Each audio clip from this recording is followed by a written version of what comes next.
నమస్కారం ఘంటారావానికి స్వాగతం. ముందుగా ప్రధాన అంశాలు. అనంతపురంలో వేడుకగా కేంద్రీయ వర్సిటీ తొలి స్నాతకోత్సవం. విద్యార్థులకు పట్టాలు ప్రదానం చేసిన రాష్ట్రపతి ద్రౌపది ముర్ము. సాయికృష్ణ కేసులో కానిస్టేబుల్ బాబురావు సాంబయ్యకు రిమాండ్. 14 రోజులు విధించిన విజయవాడ 2వ ఏసీఎం కోర్టు.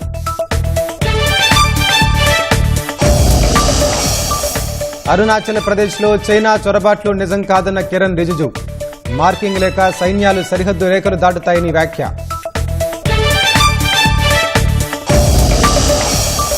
అయోధ్య కానుకల దుర్వినియోగం కేసులో ముమ్మర విచారణ. మరికొందరిని పోలీసులు అరెస్టు చేసే అవకాశం.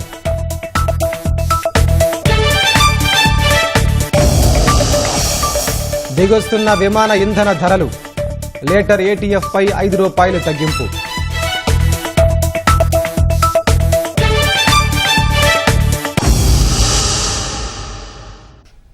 సాయికృష్ణ కేసులో మరో ఇద్దరికి విజయవాడ 2వ ఏసీఎం కోర్టు 14 రోజులు రిమాండ్ విధించింది. దీనికి సంబంధించిన మరింత సమాచారం మా ప్రతినిధి జయప్రకాష్ నుండి తెలుసుకుందాం. జయప్రకాష్, చెప్పండి, సాయికృష్ణ కేసులో మరో ఇద్దరి రిమాండ్కు సంబంధించిన వివరాలు ఏంటి? వెంకటేష్, ఈరోజు మరో ఇద్దరు నిందితుల్ని సాయికృష్ణ కేసులో అరెస్ట్ చేసి విజయవాడ కోర్టులో హాజరుపరిచారు. కొద్దిసేపటి కిందటే వారి రిమాండ్ పైన విచారణ జరిపిన న్యాయస్థానం ఇద్దరికి 14 రోజుల పాటు రిమాండ్ విధిస్తూ ఉత్తర్వులు జారీ చేసింది. సాంబయ్య అదే విధంగా బాబురావు ఇద్దరు కృష్ణలంకలో క్రైమ్ కానిస్టేబుల్ గా పనిచేస్తూ ఉన్నారు.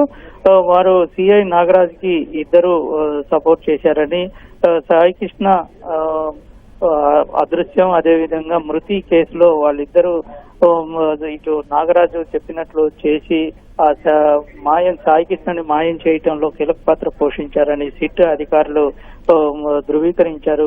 ఈ నేపథ్యంలోనే వాళ్ళని ఎఫ్ఐఆర్ లో వాళ్ళని నిందితులుగా చేర్చారు. ఈ రోజు వాళ్ళిద్దరిని గన్నవరం అదేవిధంగా అవనిగడ్డ జైళ్లకు తరలించాలని ఉత్తర్వుల్లో ఆదేశాలు జారీ చేశారు. ప్రస్తుతం చూసుకున్నట్లయితే ఇప్పటి వరకు జరిగినటువంటి అరెస్టుల్లో మొత్తం నాగరాజ్ తో పాటుగా 5 నిందితుల్ని అరెస్టు చేశారు. ఇందులో ఇప్పటి వరకు ఎఫ్ఐఆర్ లో 6 పేర్లు పేర్కొన్నారు. మరో నిందితుడు సురేష్ ని అరెస్టు చేయాల్సి ఉంది. ప్రస్తుతం అదుపులో ఉంచుకొని విచారిస్తున్నట్టు మనకి తెలుస్తుంది. సురేష్ సిఐకి స్నేహితుడుగా ఉన్నాడు. ఇందులో చాలా కీలకంగా మొదటి నుంచి ఘటన జరిగిన తర్వాత అంటే మే 6 నుంచి 8వ తేదీ వరకు సాయికృష్ణ కస్టడీలో ఉన్నారు.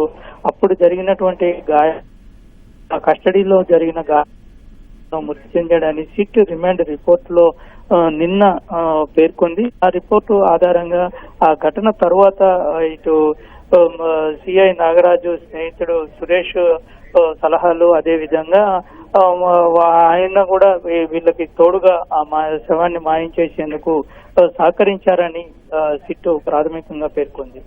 దీంట్లో భాగంగానే ఈ మిగతా 2 కానిస్టేబుల్ ని విచారణ జరిపి వాళ్ళు ఎక్కడెక్కడికి వెళ్లారు, అసలు 6వ తేదీ నుంచి 8వ తేదీ వరకు ఎక్కడెక్కడ ఉన్నారు, ఏం చేశారు అని, దాని తర్వాత 8వ తేదీ తర్వాత సాయికృష్ణను మాయం చేసేందుకు అసలు ఏం చేశారు, వీళ్ళ పాత్ర ఏంటి అని ప్రాథమికంగానే ఇటు సిట్ అధికారులు విచారణ చేపట్టడం, పలువురు స్టేట్మెంట్లు తీసుకున్న క్రమంలో వీళ్ళ పేర్లు కూడా ఇద్దరు పేర్లు కూడా రావడంతో వీళ్ళని అరెస్టు చేశారు.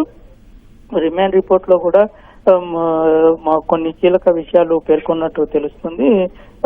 సాయికృష్ణ వచ్చిన తర్వాత వీళ్ళకి తెలుసు, వీళ్ళు బయట డ్యూటీ నాగరాజు సిఐ నాగరాజు చెప్పిన దాని ప్రకారంగా ఆయనకు సాయం చేశారని అందులో రిమాండ్ రిపోర్ట్ లో పేర్కొన్నారు.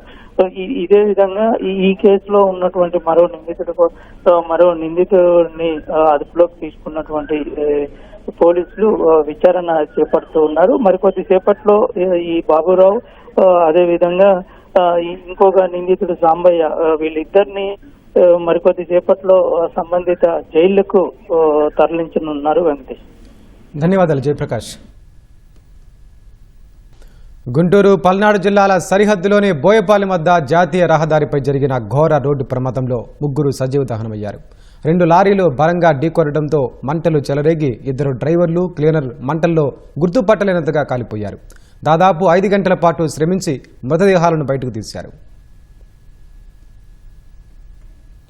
పల్నాడు జిల్లా బోయపాలెం వద్ద ఈ తెల్లవారుజామున ఘోర రోడ్డు ప్రమాదం జరిగింది. 16వ నెంబర్ జాతీయ రహదారిపై బ్రేక్ డౌన్ కావడంతో ఓ లారీ ఆగిపోయింది. ఉదయం 5:45 సమయంలో కర్నూలు జిల్లా నుంచి నాపరాళ్ల లోడుతో మచిలీపట్నం వెళ్తున్న లారీ ఆగిపోయిన లారీని తప్పించిపోయి అదుపు తప్పింది. ఈ క్రమంలో డివైడర్ను ఢీకొట్టింది. అదే సమయంలో ఎదురుగా గుంటూరు నుంచి చిలకలూరిపేటకు పేపర్ లోడుతో వెళ్తున్న లారీ ఢీకొంది. 2 లారీలు బలంగా ఢీకొట్టడంతో వాటి ముందు భాగం నుజ్జునుజ్జయ్యాయి. 2 లారీల్లోని డ్రైవర్లు, క్లీనర్ అందులోనే చిక్కుకుపోయారు. బలంగా ఢీకొట్టడం వల్ల ఇంజన్ల నుంచి మంటలు చెలరేగాయి. పేపర్ల లోడు లారీ కావడంతో మంటలు వేగంగా వ్యాప్తి చెందాయి. నాపరాళ్ల లోడు లారీకి కూడా మంటలు అంటుకున్నాయి. 2 లారీలు దగ్ధమయ్యాయి. 2 లారీల్లోని డ్రైవర్లు, క్లీనర్ శరీరాలు గుర్తుపట్టలేనంతగా కాలిపోయాయి.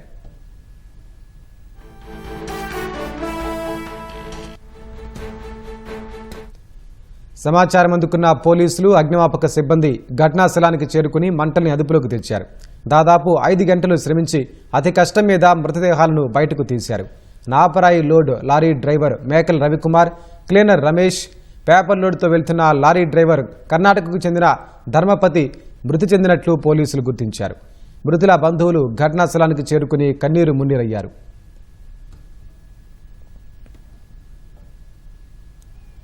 మాజీ ఉపరాష్ట్రపతి వెంకయ్యనాయుడుకు సీఎం చంద్రబాబు, మంత్రి లోకేష్ పుట్టినరోజు శుభాకాంక్షలు తెలిపారు. భారతీయ విలువలను, తెలుగుదనాన్ని సమున్నతంగా చాటుతూ తెలుగు భాషాభివృద్ధికి నిరంతరం కృషి చేస్తున్న వెంకయ్య సేవలు అందరికీ స్ఫూర్తిదాయకమన్నారు.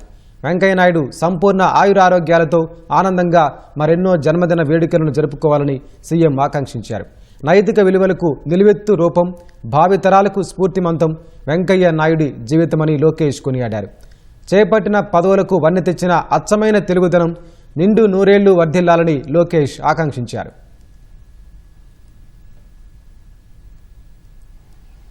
తెలంగాణకు చెందిన జర్నలిస్ట్ కేవీఆర్ను విజయనగరం జిల్లా బాడంగి పోలీసులు అదుపులోకి తీసుకున్నారు. ముఖ్యమంత్రి చంద్రబాబు, ఉప ముఖ్యమంత్రి పవన్ కళ్యాణ్, విద్యాశాఖ మంత్రి లోకేష్పై అనుచిత వ్యాఖ్యలు చేస్తూ కేవీఆర్ సామాజిక మాధ్యమాల్లో వీడియోలు అప్లోడ్ చేశారు. కేవీఆర్ వ్యాఖ్యలపై అభ్యంతరం తెలుపుతూ బాడంగి పోలీస్ స్టేషన్లో 2 నెలల క్రితం మాజీ సర్పంచ్ కండి రమేష్ ఫిర్యాదు చేశారు. ఆ మేరకు బాడంగి సీఐ శ్రీనివాసరావు తన సిబ్బందితో కలిసి సరూర్ నగర్ వెళ్లి అక్కడ పోలీసుల సాయంతో కేవీఆర్ను అదుపులోకి తీసుకున్నట్లు సమాచారం. మంగళవారం రాత్రి అదుపులోకి తీసుకున్న పోలీసులు విజయనగరం జిల్లాకు తీసుకొస్తున్నట్లు తెలుస్తోంది.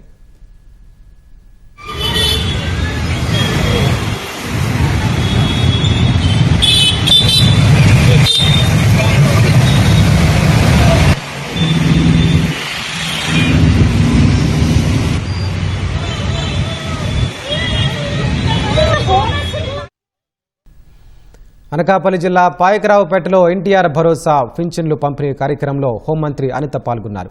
పలు వార్డుల్లో పర్యటించి హోంమంత్రి లబ్ధిదారుల ఇళ్లకెళ్లి పింఛన్లు అందజేశారు. ప్రజల సమస్యలను తెలుసుకున్నారు. అనంతరం పాయకరావుపేట ప్రాథమిక ఆరోగ్య కేంద్రంలో సుమారు 80 లక్షలతో కొత్తగా నిర్మించిన ల్యాబ్ను హోంమంత్రి ప్రారంభించారు. డాక్టర్లతో కలిసి వైద్యుల దినోత్సవం కార్యక్రమాన్ని నిర్వహించారు.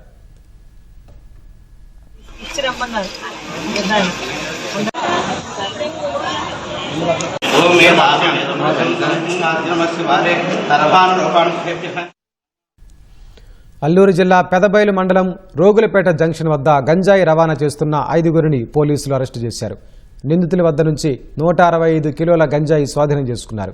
దీని విలువ 86 లక్షల రూపాయలు ఉంటుందని అంచనా వేశారు. నిందితులు ఒడిశాకు చెందిన వారిగా గుర్తించారు. తనిఖీలు చేస్తుండగా ఆటోలో గంజాయిని గుర్తించినట్లు పోలీసులు తెలిపారు. గంజాయి రవాణా చేస్తే కఠిన చర్యలు తప్పవని హెచ్చరించారు. ఇప్పుడు ప్రకటనలు. దేశ ఆర్థిక వ్యవస్థకు ఊతమిస్తూ జూన్ నెలలో వస్తు సేవల పన్ను వసూళ్లు భారీగా నమోదయ్యాయి. కేంద్ర ప్రభుత్వం విడుదల చేసిన తాజా గణాంకాల ప్రకారం జూన్ నెలలో జీఎస్టీ కలెక్షన్లు దాదాపు 14% వృద్ధితో 1,95,000 కోట్ల రూపాయలకు చేరుకున్నాయి. దేశవ్యాప్తంగా పెరిగిన ఆర్థిక కార్యకలాపాలు ఈ వృద్ధికి ప్రధాన కారణంగా కనిపిస్తోంది. దేశీయ లావాదేవీల ద్వారా వచ్చిన స్థూల వసూళ్లు 6.5% పెరిగి సుమారు 1,35,000 కోట్లుగా నమోదయ్యాయి. దిగుమతులపై వచ్చే ఆదాయం భారీగా పెరిగింది. ఇది 34.6% వృద్ధితో 60,038 కోట్ల రూపాయలకు చేరుకుంది. జూన్ నెలలో పన్ను చెల్లింపుదారులకు తిరిగి చెల్లించిన రిఫండ్స్ కూడా 29.1% పెరిగి 32,436 కోట్లుగా నమోదయ్యాయి. ఈ రిఫండ్స్ అన్నీ సర్దుబాటు చేసిన తర్వాత ప్రభుత్వ ఖజానాకు చేరిన నికర జీఎస్టీ వసూళ్లు 11.2% వృద్ధితో 1,62,000 కోట్ల రూపాయలను దాటాయి. కరోనా తదనంతర పరిస్థితుల నుంచి దేశ ఆర్థిక వ్యవస్థ పూర్తిగా కోలుకోవడమే కాకుండా పన్నుల వసూళ్లలో పారదర్శకత పెరగడం వల్లే ప్రతి నెల జీఎస్టీ వసూళ్లు ఈ స్థాయిలో నమోదవుతున్నాయని ఆర్థిక నిపుణులు విశ్లేషిస్తున్నారు. అయోధ్య రామాలయం కానుకల దుర్వినియోగం కేసులో మరికొందరిని అరెస్టు చేసే అవకాశం ఉందని తెలుస్తోంది.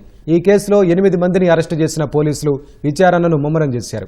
శ్రీరామ జన్మభూమి తీర్థక్షేత్ర ట్రస్ట్ ప్రధాన కార్యదర్శి చంపత్రాయ్, ట్రస్టీ అనిల్ మిశ్రాను పోలీసులు ప్రశ్నించారు. కానుకల లెక్కింపు, వాటి పర్యవేక్షణ తదితర అంశాలపై ఆరా తీసినట్లు పోలీసులు వెల్లడించారు. సిట్ ప్రాథమిక నివేదిక తర్వాత నైతిక బాధ్యత వహించి వారిద్దరూ రాజీనామా చేశారు. అయోధ్య రామాలయంలో భక్తులు సమర్పించిన కానుకలు భారీగా దారిమళ్లాయనే ఆరోపణలపై సిట్ దర్యాప్తు చేస్తోంది. కానుకలు, విరాళాలు ట్రస్టు బ్యాంకు ఖాతాల్లో జమ కాకముందే దారి మళ్లించినట్లు గుర్తించారు. ఈ కేసులో 8 మందిని జ్యుడిషియల్ కస్టడీకి పంపిన పోలీసులు వారి నుంచి 79.85 లక్షల నగదును స్వాధీనం చేసుకున్నారు. నిందితుడు అవినాష్ శుక్లాను పోలీసులు విచారించారు. ఇందులో బయటి వారితో పాటు లోపలి వారి హస్తం ఉందా అనే కోణంలో ప్రశ్నించారు. ఈ విచారణల నేపథ్యంలో మరికొందరిని అరెస్టు చేసే అవకాశం ఉందని పోలీసు వర్గాలు తెలిపాయి. హోటల్స్, రెస్టారెంట్ల నిర్వాహకులకు చమురు సంస్థలు శుభవార్త అందించాయి. కొంతకాలం పాటు మండిపోయిన వాణిజ్య గ్యాస్ సిలిండర్ ధరలను భారీగా తగ్గించాయి. 19 కిలోల వాణిజ్య సిలిండర్ ధర ఏకంగా ₹183.50 తగ్గింది. తాజా తగ్గింపుతో వాణిజ్య గ్యాస్ సిలిండర్ ధర ₹2,930కు చేరింది. చమురు సంస్థలు ప్రతి నెల 1వ తేదీన అంతర్జాతీయ బెంచ్ మార్క్ ధరల సగటు ఆధారంగా గ్యాస్ ధరలు సవరిస్తుంటాయి.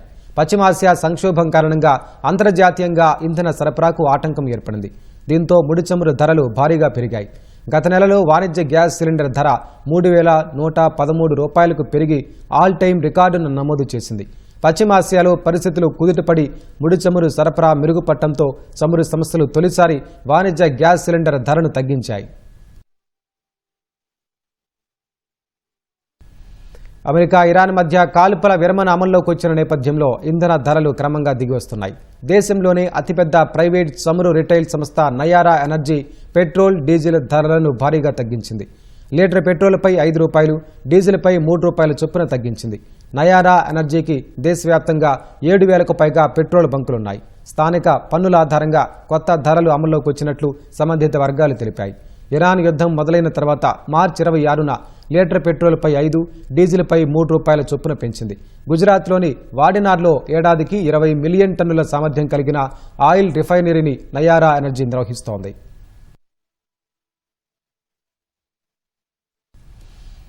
హర్యానాలో బోరుబావిలో పడిన 4 ఏళ్ల చిన్నారి కథ విషాదంగా ముగిసింది. భారీ రెస్క్యూ ఆపరేషన్ తర్వాత చిన్నారిని బయటకు తీయగా అప్పటికే మృతి చెందినట్లు వైద్యులు ప్రకటించారు. అంబాలా జిల్లా ధనేయేరా గ్రామానికి చెందిన 4 ఏళ్ల నిర్వైర్ సింగ్ నిన్న తండ్రి వెంట పొలానికి వెళ్లాడు. తండ్రి పనిలో నిమగ్నం కాగా అక్కడే ఆడుకుంటున్న నిర్వైర్ సింగ్ కొంత దూరంలోని మూతలేని బోరుబావి వద్దకెళ్లాడు. ప్రమాదవశాత్తు 220 అడుగుల లోతులో ఉన్న మూతలేని బోరుబావిలో పడిపోయాడు. పెద్ద శబ్దం వినిపించడంతో కుటుంబ సభ్యులు పరిగెత్తి వెళ్లి చూశారు. బాలుని రక్షించేందుకు వారు చేసిన ప్రయత్నాలు విఫలం కావడంతో అధికారులకు సమాచారం అందించారు. ఎన్డీఆర్ఎఫ్, ఎస్డీఆర్ఎఫ్ సైనిక బృందాలు సంయుక్తంగా సహాయక చర్యలు చేపట్టాయి. ఈ తెల్లవారుజామున సుమారు 3:40 గంటలకు బోరుబావి నుంచి బయటకు తీశారు. అంబాలా కంటోన్మెంట్ ఆసుపత్రికి తరలించగా అప్పటికే బాలుడు మృతి చెందినట్లు వైద్యులు నిర్ధారించారు.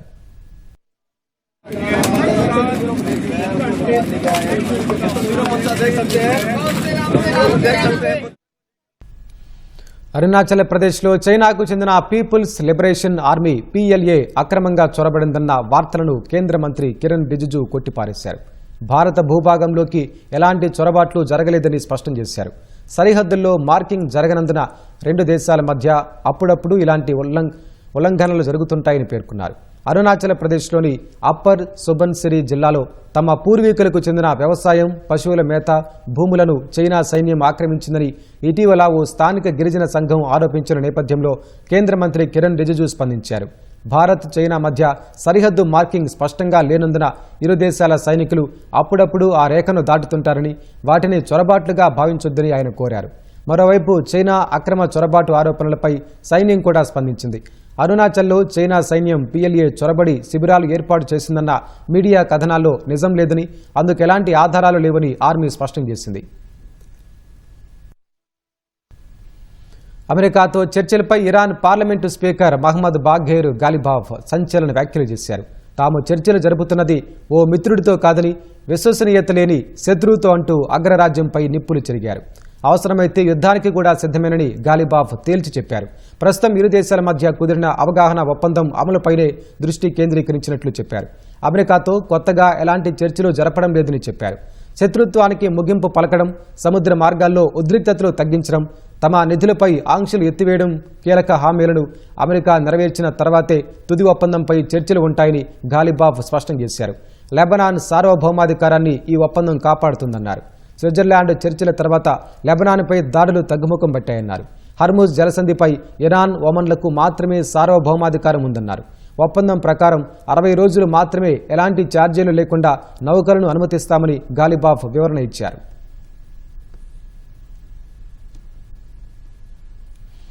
ఇరాన్పై అవసరమైతే మరోసారి కూడా దాడులు చేస్తామంటూ ఇజ్రాయెల్ ప్రధాని నెతన్యాహు సంచలన వ్యాఖ్యలు చేశారు. అణ్వాయుధాల తయారీకి ఇరాన్ను అనుమతించేది లేదని, తాను ప్రధానిగా ఉన్నంత వరకు అది జరిగే పని కాదన్నారు. తమ దేశ మనుగడను కాపాడుకునేందుకు అవసరమైతే ఇరాన్పై మరోసారి సైనిక ఆపరేషన్ చేయడానికి వెనుకాడబోనని నెతన్యాహు స్పష్టం చేశారు. అమెరికా మధ్యవర్తిత్వం ద్వారా లెబనాన్తో శాంతి ఒప్పందం కుదిరిన కొన్ని రోజులకే ఆయన ఈ వ్యాఖ్యలు చేయడం ప్రాధాన్యం సంతరించుకుంది. ఓ హిబ్రూ ఛానల్కు ఇంటర్వ్యూ ఇచ్చిన నెతన్యాహు తమ ఉనికికి ముప్పుగా ఉందని భావించి ఇప్పటి వరకు ఇరాన్పై 2 సార్లు దాడులు చేసినట్లు చెప్పారు. అవసరమైతే 3వసారి కూడా ఆ పని చేస్తామన్నారు. ఇరాన్, దాని మిత్రపక్షాలపై తమ పోరాటం ఎప్పట్లో ముగిసేది కాదన్నారు. గాజాలో నిర్దేశిత లక్ష్యాలు సాధించే వరకు తమ పోరాటం ఆగదని నెతన్యాహు కుండబద్దలు కొట్టారు. ఇజ్రాయెల్ మునిపెన్నడూ లేనంత బలంగా ఉందని, ఇరాన్ కూటమిలో మిగిలి ఉన్న ముప్పును కూడా అంతం చేస్తామన్నారు. మరోవైపు మంగళవారం దక్షిణ లెబనాన్లో పర్యటించిన నెతన్యాహు తమ సైనికులతో మాట్లాడారు. ఇరాన్ మద్దతున్న హెజ్బుల్లా ముప్పు పూర్తిగా తొలగిపోయే వరకు ఇజ్రాయెల్ బలగాలు దక్షిణ లెబనాన్లోనే ఉంటాయని ఆయన స్పష్టం చేశారు. ఉత్తరప్రదేశ్లో మరో రోడ్డు ప్రమాదం జరిగింది. ప్రైవేట్ బస్సు అదుపు తప్పి ఎదురుగా వస్తున్న కారును ఢీకొట్టడంతో 2 చిన్నారులు సహా 5గురు మృతి చెందారు. మరో 8 మంది గాయపడ్డారు. ఉన్నావ్ జిల్లా పరిధిలోని ఆగ్రా లక్నో ఎక్స్ప్రెస్ వేపై తెల్లవారుజామున ఈ ప్రమాదం జరిగింది. హర్యానా నుంచి బీహార్ వెళ్తున్న ప్రైవేట్ స్లీపర్ బస్సు ఎదురుగా వస్తున్న కారును వేగంగా ఢీకొట్టింది. కారు నుజ్జునుజ్జు కాగా బస్సు ఎక్స్ప్రెస్ వే రైలింగ్ను దాటుకుని వెళ్లి రోడ్డుకు దిగువన ఒకవైపు ఉరిగిపోయింది. ఈ ప్రమాదంలో కారు డ్రైవర్తో సహా 2 పెద్దవారు, మరో 2 చిన్నారులు ఘటనా స్థలంలోనే చనిపోయినట్లు పోలీసులు ప్రకటించారు. కారులో ఉన్న మరో 4గురితో పాటు బస్సు ప్రయాణికులు కొందరు కూడా గాయపడినట్లు చెప్పారు. సమాచారం అందుకున్న వెంటనే పోలీస్, రెవెన్యూ అధికారులు ఘటనా స్థలానికి చేరుకుని సహాయక చర్యలు చేపట్టారు. బస్సు డ్రైవర్ నిద్రమత్తులోకి జారుకోవడమే ప్రమాదానికి కారణం అయ్యుండొచ్చని పోలీసులు భావిస్తున్నారు. రాజస్థాన్లో ఘోర రోడ్డు ప్రమాదం జరిగింది. దౌసా జిల్లా పరిధిలోని ఢిల్లీ ముంబై ఎక్స్ప్రెస్ వేపై బస్సును ట్రక్కు ఢీకొట్టడంతో మంటలు చెలరేగి 8 మంది సజీవ దహనమయ్యారు. మరో 15 మందికి పైగా గాయపడ్డారు. క్షతగాత్రులను ఆసుపత్రికి తరలించారు. బస్సు ఉత్తరాఖండ్ రిషికేశ్ నుంచి మధ్యప్రదేశ్ ఇందోర్కు వెళ్తుండగా ప్రమాదానికి గురైంది.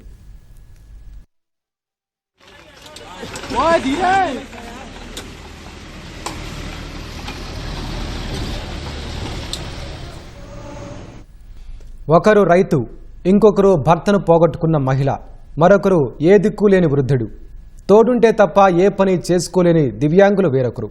ఒకరిది చిన్న పట్టణం, ఇంకొకరిది మారుమూల పల్లెటూరు, మరొకరిది గంటల కొద్దీ ప్రయాణిస్తే తప్ప జిల్లా కేంద్రానికి చేరుకోలేని కొండ ప్రాంతం. సోమవారం అయిందంటే చాలు వీళ్ళందరి అడుగులు కలెక్టరేట్ వైపే. ఒక్కొక్కరు ఒక్కో సమస్యతో ఆ గడప తొక్కుతుంటారు. ఖచ్చితంగా సమస్య తీరుతుందని నమ్ముతుంటారు.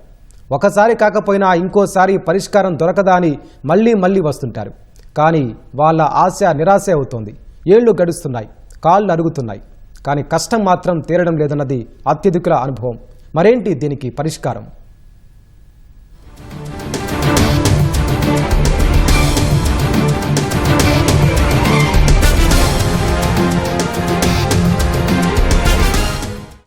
ప్రభుత్వ సేవలు, అమలు చేసే పథకాలు, మౌలిక వసతుల ఇబ్బందులు, రెవెన్యూ ఇక్కట్లు, సమస్య ఎలాంటిదైనా ఇట్టే పరిష్కారం చూపుతామంటూ ప్రభుత్వం ప్రతి సోమవారం కలెక్టరేట్లు వేదికగా మీకోసం కార్యక్రమం నిర్వహిస్తోంది. జిల్లా నలుమూలల నుంచి వివిధ సమస్యలతో వచ్చే ప్రజల అర్జీలు తీసుకుని వాటికి వెంటనే పరిష్కారం చూపాలన్నది ప్రభుత్వ లక్ష్యం. కానీ వాస్తవ పరిస్థితి పూర్తి విరుద్ధంగా ఉంటోంది. కాకినాడ కలెక్టరేట్లో మీకోసం కార్యక్రమానికి 300 నుంచి 500 మంది అర్జీదారులు వస్తుంటారు. భూ వివాదాలు, రీసర్వే, పట్టాదారు సమస్యలు, కరెంట్, తాగునీటి ఇబ్బందులు సహా వివిధ అంశాలపై ఫిర్యాదులు చేస్తుంటారు. ఇలా వచ్చేవాళ్లలో అత్యధికులు 5-6 విడతలు కలెక్టరేట్ గడప తొక్కిన వాళ్లే, సమస్య పరిష్కరించమని వేడుకున్న వాళ్లే. కానీ సమస్య పరిష్కారానికి నోచుకోవడం లేదు. కొందరు అధికారులైతే కనీసం పట్టించుకోవడం లేదన్నది అర్జీదారుల ఆవేదన. సెల్ ఫోన్ చూడటంపై ఉన్న శ్రద్ధ జనం గోడు వినడంపై లేదని వాపోతున్నారు.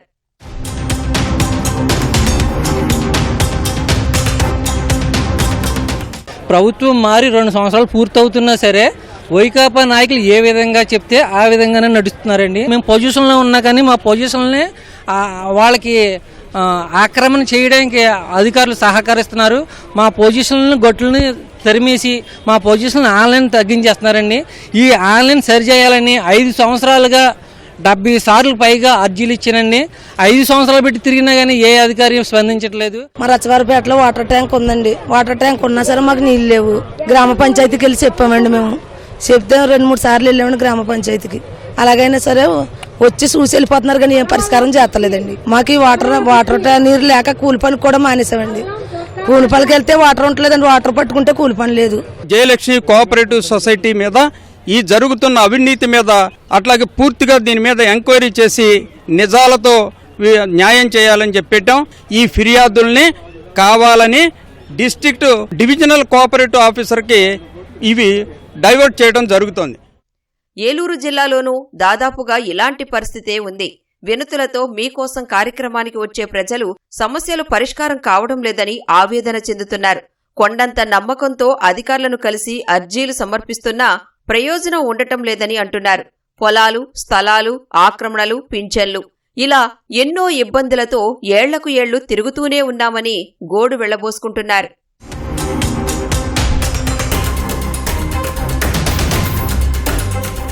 పెన్షన్ గురించి వస్తుంటే ఇక్కడ రాయలేదండి. మేము రాయమన్నారు, ఇప్పుడు కూడా రాయమన్నారండి. సచివాలయం కాడికి వెళ్తే సచివాలయం మాకు తెలియదు అన్నట్టుగా మాట్లాడుతున్నారండి. గవర్నమెంట్ మాకు ఇచ్చిన స్థలాల్లోనూ బాధలకి వెళ్ళిపోతే ఉద్యోగం వచ్చింది అడావిడికి. అక్కడికి వచ్చారు, ఆ ఇంట్లో ఉంటున్నారు. ఆ ఇంట్లో ఉంటాను మళ్ళీ రాపిచ్చేసుకున్నారు. వాళ్ళ పేర ఝాన్సీ లక్ష్మీబాయి 2 సెంట్లు రాపించుకుందాం మేము కట్టుకున్న ఇంట్లో. వాళ్ళు ఉంటున్నారు, మమ్మల్ని ఎల్లగొట్టేశారు. మా భూమి మా దగ్గర కాగితాలు ఉన్నాయి. అతనికి మా చెరువులో భూమి కూడా లేదు. భూమి లేని అతని మీద ఎక్కిచ్చేసి వాళ్ళ తప్పు అయితే మమ్మల్ని బాధితులను చేసేస్తున్నారు. 2024 నుంచి తిరుగుతున్నానండి. 26 ఇది 3 సార్లు ప్రజావాణికి వచ్చా. ఇప్పుడు మళ్ళీ 2 నెలల తర్వాత అవుతుందండి. రీసర్వేలు అవుతుందని చెప్పి రీసర్వే ఎప్పుడు అవుతుందో తెలియదు. విజయనగరం జిల్లా ప్రజా సమస్యల పరిష్కార వేదికకు ప్రతి సోమవారం 100 మంది వస్తుంటారు. అధికారులకు మొరపెట్టుకుంటే సమస్యలు తీరుతాయని ఎంతో మంది అభాగ్యులు మారుమూల ప్రాంతాల నుంచి కలెక్టరేట్ బాట పడుతుంటారు. అయితే పరిష్కారం సంగతి అటుంచితే కనీసం వినే తీరిక కూడా అధికారులకు ఉండటం లేదు.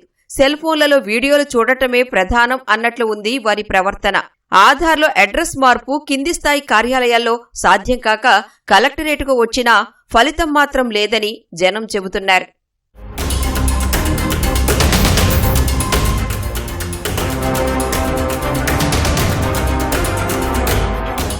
మా ఆయన కూడా లేరు సార్, చనిపోయారు. 2 సార్లు వచ్చాం సార్. మా ఆయన చనిపోయారు సార్. ఇప్పుడు 3వ సంవత్సరం అవుతుంది. నాకు ఫెన్షన్ లేదు, పాపకి ఫెన్షన్ లేదు. 2 సార్లు వస్తే సదరం సర్టిఫికేట్ ఇచ్చారు. ఇప్పుడు ఫెన్షన్కి అర్హత ఉన్నా సరే మరి రావట్లేదు సార్. మేము తెరాక పేదవాళ్ళము, నడలేడు, చదువు చెయ్య అనుకుంటుంది, పెన్ను పట్టుకోలేకపోతాడు. నిరుపేద మేము పెట్టాము, సదరం వచ్చింది. ఇప్పటికి మా ఊర్లో మరి ఎవరు మాకు మరి ఆధారు ఎవరు ఏం పెట్టలేదు. మాకు మేము చనిపోతే మా అబ్బాయికి ఎవరు ఆధారవు. ఇప్పుడు నాకు ఆధార్ కార్డు నుంచి మార్చకపోతే నాకు ఏది అవకాశం ఉంది. అడ్రస్ మార్చని కోరుకుంటున్నాను. అడ్రస్ మార్చేసి చాలు. ప్రతి వాళ్ళు అంటారు అదంత పని అంటారు, ఇక్కడ చేయకంటున్నారు. నేను చనిపోయినట్లుగా చూపిస్తుంది. ఒక్కోసారి నో రికార్డ్స్ ఫౌండ్ అని చూపిస్తుంది, ఒకసారి చనిపోయినట్లు చూపిస్తుంది సార్. కానీ దీంతో 4వసారి రావడం అండి. 5 భరోసా రాలేదు, మళ్ళీ కార్డు ఎగిరిపోదాం భయంగా ఉంది సార్ నాకు. పనులన్నీ పక్కన పెట్టి పల్లెల నుంచి పట్నం వస్తే ప్రతిసారి నిరాశే ఎదురవుతోందని పల్నాడు జిల్లా ప్రజలు అంటున్నారు. అర్జీ తీసుకుంటున్నారే తప్ప పరిష్కారం చూపడం లేదని బాధపడుతున్నారు. ఎన్నిసార్లు వినతులు ఇచ్చినా, అధికారులను వేడుకున్నా చూస్తాం చేస్తాం అనడమే కాని ఫలితం మాత్రం ఉండటం లేదు. కలెక్టరేట్ రెవెన్యూ క్లినిక్కు జూన్ నాటికి 867 అర్జీలు వస్తే పరిష్కారమైంది 360 సమస్యలే. ఇంకా 507 పెండింగ్లో ఉన్నాయి. రకరకాల కారణాలు చెబుతూ పదే పదే తిప్పించుకుంటున్నారని జనం వాపోతున్నారు.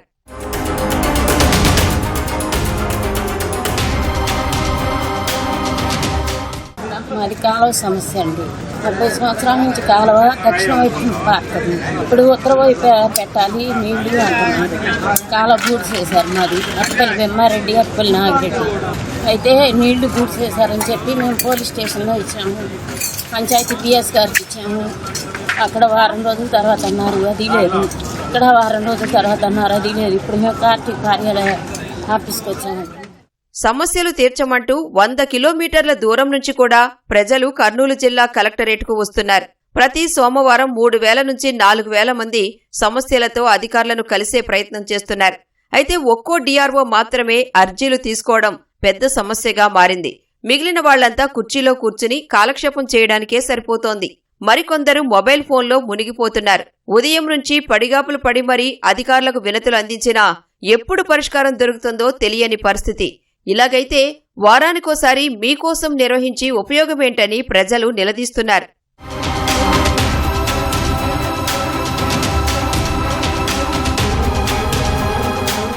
దొంగ పట్టాల మీద రిజిస్ట్రేషన్ చేసుకుని దొంగ పట్టాలు అక్కడే ఆలూరులో ఎంఆర్ ఆఫీస్లోనే పుడుతున్నాయి. అలా అక్రమంగా చేయకోకుండా అడ్డుకొని అది ఉన్నింద 934-35 సర్వే నంబర్లో ఉండే గ్రామ కంఠాన్ భూమి పేదవాళ్లకు హాస్పిటల్కు ఇవ్వాలని చెప్పి కోరుతున్నాం. మాకు దయదలిసి మా భూమిని మాకు ఇప్పిస్తే బాగుంటుంది. లేదంటే మాకు ఆత్మహత్య చరణము. లాస్ట్కి నా భార్య కాడ ఉన్న ఏది పుస్తబుట్ట అంటారా అది కూడా అమ్మేసి ఏదో ఇలా ఉన్నాను సార్. ఇప్పుడు కాకపోతే నా యందు దయ ఉంచి మీకు దండం పెట్టి చెప్తాను మేడం, మాకు ఎలాగైనా న్యాయం చేయాలి మేడం. గేర్దోడి గ్రామ పరిమేరలో 5 ఎకరాల 18 సెంట్లు భూమి కలదు. అక్కడ వేరే వాళ్ళు కంకర్ ఫ్యాక్టరీ పెట్టినారు, కంకర్ మిషన్ ఫ్యాక్టరీ. ఇప్పుడు కలెక్టర్ గారు మేడం గారికి 3 సార్లు అర్జీ ఇచ్చినాము. ఎలాంటి పరిష్కారం లేదు. కలెక్టర్ మేడం గారు చూస్తే వీళ్ళకి పంపిస్తున్నారు చేయమని. కింది స్థాయి ఉద్యోగుల మటుకు అసలు చేయడం లేదు. మమ్మల్ని పిలిపిస్తున్నారు పోలీస్ స్టేషన్కి. ఒకసారి పోయింటే కూడా వాళ్ళు పిలిపించి మేము పరిష్కరిస్తాం ఇదని మమ్మల్ని బెదిరించి పంపిస్తున్నారు పోలీసు ఎస్ఐసిఐ గారు కూడా. పింఛన్ కోసం సార్ తెలియదు సార్. ఈరోజు వచ్చినాము ఏదో కలెక్టర్ అమ్మ సాయం చేస్తుందని వచ్చినాము. ఆ పెద్దల ఆస్తిలో 3 ఎకరాల 10 సెంట్లు ఆన్లైన్ చూపిస్తుంది. మిగతా పొలము వీళ్ళు గుంజుకున్నారు. కానీ వాళ్ళు అడుగుతూ ఉంటే కొట్టారు. పశువులు తినే మేత 4 ఎకరాల మేత వేసింటే దాన్ని పొద్దున్నే కాల్చి పడేశారు. ఇంత ఘోరమైన పరిస్థితి జరుగుతున్నా కూడా ఎవరు అనేది పట్టించుకోవడం లేదు. ఎందుకు కారణము అనేది నాకు అర్థం కావట్లేదు. వీలైనంత త్వరగా ప్రజా సమస్యల పరిష్కారం కోసం ఏర్పాటు చేసిన మీకోసం లక్ష్యాలకు బహుదూరంగా సాగుతోంది. తప్పక తప్పించుకోలేక గ్రీవెన్స్ కు వస్తున్న అనేక మంది అధికారులు కార్యక్రమాన్ని మొక్కుబడితంతులా మార్చేస్తున్నారు. ఈ పద్ధతి మారినప్పుడే అసలు ఉద్దేశం నెరవేరే అవకాశం ఉంది. రాష్ట్ర వ్యాప్తంగా ఎన్టీఆర్ భరోసా పింఛన్ల పంపిణీ కోలాహలంగా నెలకొంది. ప్రజాప్రతినిధులే స్వయంగా లబ్ధిదారుల ఇంటికెళ్లి పింఛన్లను అందజేశారు. కూటమి ప్రభుత్వం పేదలను అన్ని విధాలా ఆదుకుంటుందన్నారు. కూటమి ప్రభుత్వం ఏర్పడ్డాక రాష్ట్రానికి పెట్టుబడులు క్యూ కడుతున్నాయని మంత్రి టీజీ భరత్ అన్నారు. కర్నూలులోని ఎర్రబురుజులో లబ్ధిదారులకు మంత్రి పింఛన్లు పంపిణీ చేశారు. కడప జిల్లా జమ్మలమడుగులో MLA Adinarayana Reddy, TDP Kadapa parliament అధ్యక్షుడు భూపేష్ రెడ్డి పింఛన్లు అందజేశారు. శ్రీ సత్యసాయి జిల్లా కదిరిలో ఎమ్మెల్యే కందికుంట వెంకటప్రసాద్ లబ్ధిదారుల ఇంటికెళ్లి పింఛన్లు పంపిణీ చేశారు. వృద్ధులు, దివ్యాంగులకు అండగా ఉండేందుకే సీఎం పింఛన్లను పెంచారని ఎమ్మెల్యే అన్నారు. అనంతపురం జిల్లా రాయదుర్గంలో ఎమ్మెల్యే కాల్వ శ్రీనివాసులు పింఛన్లు పంపిణీ కార్యక్రమంలో పాల్గొన్నారు. అనంతరం సెయింట్ ఫాల్స్ ఏరియాలో నూతన సీసీ రోడ్డుకు ఆయన భూమి పూజ చేశారు. పశ్చిమ గోదావరి జిల్లా అత్తిలి మండలం కొమ్మరలో ఎమ్మెల్యే ఆర్మిలి రాధాకృష్ణ లబ్ధిదారులకు పింఛన్లు ఇచ్చారు. అనేది దేశంలో మన రాష్ట్రంలో హైయెస్ట్ పెన్షన్స్ ఇవ్వడం జరుగుతుంది. మన కర్నూలు నియోజకవర్గంలో చూస్తే దాదాపు 8 crores పర్ మంత్ డిస్ట్రిబ్యూట్ అవుతుందండి. ఆ డిస్ట్రిబ్యూషన్ కూడా ఇంటింటికి పోయి వాళ్ళకి ఇవ్వడం జరుగుతుంది. కర్నూలు జిల్లాలో మన ఓరకల్లో 300 crores ప్లస్ ఒక సంస్థ ఆల్రెడీ కన్ఫర్మ్ కావడం జరిగింది, క్యాబినెట్ నుంచి క్లియర్ కావడం జరిగింది. ఎలక్ట్రిక్ ఆటోస్, 2 వీలర్స్కి సంబంధించింది. బట్ ఇప్పుడు మీరు చూస్తే lot of traction, already projects ఏవైతే కొన్ని వేల కోట్లతో టేక్ ఆఫ్ కావడం జరిగింది. విజయవాడ ఠాగూర్ గ్రంథాలయంలో పారా స్పోర్ట్స్ అసోసియేషన్ ఆధ్వర్యంలో డిఎస్సీలో ఉద్యోగాలు పొందిన దివ్యాంగ క్రీడాకారులకు సన్మాన కార్యక్రమం నిర్వహించారు. పారాలింపిక్స్, జాతీయ, అంతర్జాతీయ స్థాయిలో మెడల్స్ సాధించి ఇటీవల డిఎస్సీలో 15 మంది దివ్యాంగ క్రీడాకారులు ఉద్యోగాలు పొందారు. దివ్యాంగులైన నమ్మకం కోల్పోకుండా క్రీడల్లో రాణించి ప్రభుత్వ ఉద్యోగం సాధించడం గొప్ప విషయమని కలెక్టర్ లక్ష్మీశ అన్నారు. ప్రతిభ ఆధారంగా నిస్వార్థంగా ప్రభుత్వం దివ్యాంగులకు ఉద్యోగాలు ఇచ్చిందని గ్రంథాలయ పరిషత్ చైర్మన్ కోటేశ్వరరావు అన్నారు. లో నేషనల్ ఇంటర్నేషనల్ మెడల్స్ గెలిచిన వాళ్ళకి డిఎస్సీలో ఎవరైతే సీట్ తీసుకున్నారో వాళ్ళందరికీ ఆ ఫెలిసిటేషన్ కార్యక్రమం పెట్టడం జరిగింది. ఇది చాలా హర్షదాయకము. ఎవరైతే పారాలింపిక్స్లో గోల్డ్ మెడల్లు అలాగే నేషనల్ ఇంటర్నేషనల్ మెడల్స్ జయించారో వాళ్ళందరికీ గుర్తింపుగా వాళ్ళకి గవర్నమెంట్ ఉద్యోగం రావడము ఒక జీవిత కళ. సో ఆ కళను నెరవేరించిన ప్రభుత్వానికి అలాగే ముఖ్యమంత్రులకు ధన్యవాదాలు. రికగ్నిషన్ ద్వారా వాళ్ళకి గవర్నమెంట్ జాబ్ రావడం, డిఎస్సీలో సెలెక్ట్ అవ్వడము, ఆ మెడల్ ద్వారా వాళ్ళకి గవర్నమెంట్ జాబ్ రావడంతో మిగతా వాళ్ళు కూడా మోటివేట్ అవుతారు. ఇది ఒక మంచి పరిణామము. పారా స్పోర్ట్స్లో ఎవరైతే మెడల్ సంపాదించారో వారికి 15 మందికి డిఎస్సీలో ఉద్యోగాలు వచ్చాయంటే నీతి నిజాయితీకి నిదర్శనం అని చెప్పేసి పారా స్పోర్ట్స్లో మెడల్ సంపాదించినందుకు మాకు నిస్వార్థంగా ఈ యొక్క ఉద్యోగాలు వచ్చినందుకు మా కుటుంబాలు కూటమి ప్రభుత్వానికి రుణపడి ఉంటామని చెప్పేసి చెప్పటం మాకెంతో ఆనందాన్ని ఇచ్చింది. చంద్రబాబు నాయుడు గారికి, పవన్ కళ్యాణ్ గారికి, నారా లోకేష్ గారికి ఈ పారా స్పోర్ట్స్ తరఫున వారికి మేము ధన్యవాదాలు తెలియజేస్తూ ఉద్యోగాలు వచ్చిన వారందరూ కూడా మేము శుభాకాంక్షలు తెలియజేస్తున్నామని చెప్పి తెలియజేస్తున్నాం. గుంటూరు జిల్లా బోయపాలెం వద్ద జరిగిన ప్రమాదంలో 3 సజీవ దహనమయ్యారు. సమాచారం తెలిసిన వెంటనే జిల్లా ఎస్పీ వకుల్ జిందాల్ ఘటనా స్థలానికి చేరుకుని పరిశీలించారు. ప్రమాదానికి గల కారణాలపై ఆరా తీశారు. ప్రమాదం ఎలా జరిగింది, లారీలు ఎక్కడి నుంచి ఎక్కడికి వెళ్తున్నాయి అనే అంశాలపై ఎస్పీ వకుల్ జిందాల్తో మా ప్రతినిధి వీరాంజనేయులు ముఖాముఖి. చెన్నై కోల్కతా 16వ నెంబర్ జాతీయ రహదారిపై తెల్లవారుజామున ఘోర రోడ్డు ప్రమాదం జరిగింది. 2 లారీలు ఢీకొనడంతో మంటలు చెలరేయడంతో ఈ 2 లారీలు కూడా దహనమయ్యాయి. ఈ లారీలో ఉన్నటువంటి డ్రైవర్లు 2, అదేవిధంగా క్లీనర్లు 4 కూడా సజీవ దహనమయ్యారన్న కోణంలో అయితే పోలీసులు విచారిస్తున్నారు. అయితే ఇందులో 4 ఉన్నారా లేదా డ్రైవర్లు మాత్రమే ఉన్నారా? అయితే ఈ 2 లారీలు కూడా నుజ్జు అవడము, మంటలు చెలరేయడంతో కూడా ఆ లోపల ఎంతమంది ఉన్నారు, అన్ని బాడీలు ఉన్నాయి కూడా ఐడెంటిఫై చేయట్లేదు. అయితే వెంటనే ఘటనా స్థలం చేరుకున్న పోలీసులు కావచ్చు, అగ్నిమార్గ సిబ్బంది అంతా కూడా సహాయ చర్యలు చేపట్టారు. ప్రస్తుతం గుంటూరు జిల్లా ఎస్పీ వకుల్ జిందాల్ గారు అయితే ఘటనా స్థలాన్ని చేరుకొని సహాయ చర్యలు పర్యవేక్షిస్తున్నారు. మనతో వకుల్ జిందాల్ గారు ఉన్నారు. ఆయన అడిగి మరింత సమాచారం ఇస్తున్నారు. చెప్పండి, ఈ రోడ్డు ప్రమాదం ఏ సమయంలో జరిగింది, అసలు ఎలా జరిగింది? ఈ రోడ్డు ప్రమాదం ఈ రోజు మార్నింగ్ బోయాపాలెం దగ్గర నేషనల్ హైవే 16 మీద అరౌండ్ 5:45 కి జరిగింది. సో 2 లారీలు ఢీ కొట్టాయి, head on head collision. So ఒక లారీ one side of the road దాటి డివైడర్ దాటి other side of the road కి వెళ్లి లారీతో ఢీ కొట్టడం జరిగింది. 2 లారీల్లో ఇమీడియట్ గా ఫైర్ స్టార్ట్ అయింది. లోపల బోత్ లారీస్ లో డ్రైవర్ వాళ్ళు ట్రాప్ అయినట్టు కనపడుతుంది. ఫైర్ జస్ట్ కంట్రోల్ లోకి వచ్చింది. ఇంకా బాడీస్ తీయాల్సి ఉంది. ప్రమాదానికి కారణం ఏమని మీ ప్రాథమిక విచారణ తెలియదు. చిలుకలూరిపేట గుంటూరు వైపు నుంచి వస్తున్న లారీ ఉంది. అది అదుపు తప్పి డివైడర్ దాటి other side of the road వెళ్లడం జరిగింది. దాంతో ఆపోజిట్ సైడ్ నుంచి వస్తున్న లారీని ఢీ కొట్టడం జరిగింది. దాంతో ఈ ఫైర్ స్టార్ట్ అయింది. ఇప్పుడు ఇది జాతీయ రహదారి, ప్రధాన రహదారి, రద్దీగుండ రహదారి, రోడ్డు ప్రమాదం నడి రోడ్డు మీద జరిగింది కాబట్టి ట్రాఫిక్ కు సంబంధించి ఎలాంటి జాగ్రత్తలు తీసుకుంటారు? ట్రాఫిక్ ఎటువంటి ఇబ్బంది లేదు. సర్వీస్ రోడ్ మీద ట్రాఫిక్ డైవర్ట్ చేయడం జరిగింది. సో ట్రాఫిక్ నార్మల్ గానే కొనసాగుతుంది. ట్రాఫిక్ ఎటువంటి ఇబ్బంది లేకుండా మేము అన్ని చర్యలు తీసుకుంటున్నాం. ఈ లారీలు ఎక్కడి నుంచి ఎక్కడికి వెళ్తున్నాయి, ఓనర్స్ ఏమన్నా ప్రాథమిక సమాచారం కానీ లేదా వాళ్ళకి సమాచారం ఇవ్వడం కానీ జరిగింది? ఒక లారీ కర్నూలు నుంచి స్టోన్ తీసుకుని మచిలీపట్నంకి వెళ్తుంది. అదర్ లారీ ఇంకా మేము సమాచారం సేకరిస్తున్నాము, ఇంకా విచారిస్తున్నాము. విచారణ ఇప్పటి వరకు ఎంతమంది చనిపోయారు అనుకుంటున్నారు? అంటే మృతదేహాలు డెడ్ బాడీ గుర్తించడం జరిగిందా? ఇంకా మృతదేహాలు బయటకి తీయాలి. జస్ట్ ఫైర్ కంట్రోల్ అయింది. సో ఎంతమంది చనిపోయారు ఎగ్జాక్ట్ గా ఇంకా మేము చెప్పలేము. ప్రమాద తీవ్రత ఎక్కువగా ఉండడంతో అదేవిధంగా క్యాబిన్లు 2 కూడా నుజ్జు కావడంతో లోపల ఎంతమంది ఉన్నారు ఏంటనేది అయితే పూర్తి స్థాయిలో ఇంకా సమాచారం లేదని ఎస్పీ వకుల్ జిందాల్ చెప్తున్నారు. కెమెరామెన్ కేశవ్తో వీరాంజనేయులు, ఈటీవీ న్యూస్, గుంటూరు జిల్లా. అల్లూరు జిల్లా పెద్దబయలు మండలం రోగులపేట జంక్షన్ వద్ద గంజాయి రవాణా చేస్తున్న 5గురిని పోలీసులు అరెస్టు చేశారు. నిందితుల వద్ద నుంచి 165 కిలోల గంజాయి స్వాధీనం చేసుకున్నారు. దీని విలువ 86 లక్షల రూపాయలుంటుందని అంచనా వేశారు. నిందితులు ఒడిశాకు చెందిన వారిగా గుర్తించారు. తనిఖీలు చేస్తుండగా ఆటోలో గంజాయిని గుర్తించినట్లు పోలీసులు తెలిపారు. గంజాయి రవాణా చేస్తే కఠిన చర్యలు తప్పవని హెచ్చరించారు.